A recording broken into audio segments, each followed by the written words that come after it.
All right, to start, Oakley, what was your spiritual life growing up? What was life like before you knew Jesus? I was really blessed growing up. I grew up in a Christian household, and even though that was true for a long time, it was really I even believed who Jesus was, that he was the Son of God, that he died and rose again. But for the longest time, that just meant I just went through the motions, just doing what people expected of me. I was so worried about whatever the people thought about me that I let that control a lot of my life. So that was what I was like before Christ. So, how did you come to know Jesus? It was actually senior year. I was signed up with my church to help work a revival event, which is basically they had a bunch of free food and there were some speakers and stuff.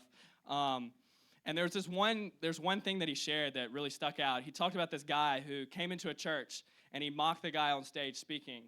And then he walked out the back door, and the pastor got a call like 30 minutes later that there's this wreck 7 miles down the road that this guy got in a car accident. And the guy was found, and he was dead, and he died. He died in the car accident. And so the pastor took the distance and measured it, and it was 7 miles. And so he told us as a reminder, he's like, you never know how far you away your next moment. And he's like, so then he asked all of us, like, where do you think you'll spend eternity? And in that moment, I was just really like questioning myself, like, how sure am I that I'll go in heaven? And I realized that I wasn't a 10. I was holding things back from my walk. I might have professed Jesus as my Savior, but I didn't really think he was my Lord. So in that moment, I took it and I realized that I wanted to know for sure. And what Jesus thought about me was way more important than what anybody else could ever think about me.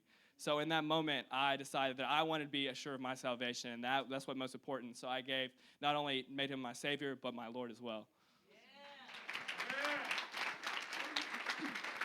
So, how has a relationship with Jesus changed your life? Really, the biggest thing that it changed is it gave me a purpose. I was going through all these motions, like I said. Like, I would read my Bible, and I would do other things in my life that a Christian would do, but they really had no purpose. I would read it as a checklist for 10 minutes in the morning or something, and I never really understood. And so after I gave my life, I really dove into the Bible, and just stories that I had read 20 times and probably had memorized had so much new meaning and so much new life that I had never even realized, even though it was sitting right in front of my face. And it was just little things that like that in my life that just erupted out in my life that I just never had experienced before, and that I thought was pretty amazing. Yeah. So, lastly, what challenge would you like to share with everyone? I would really just like to challenge you to like ask yourself, look inwardly, and ask yourself, like, how sure are you where you will spend eternity? Because you never know, like I said, you never know how far it is from where you're going to die, when your last moment will be.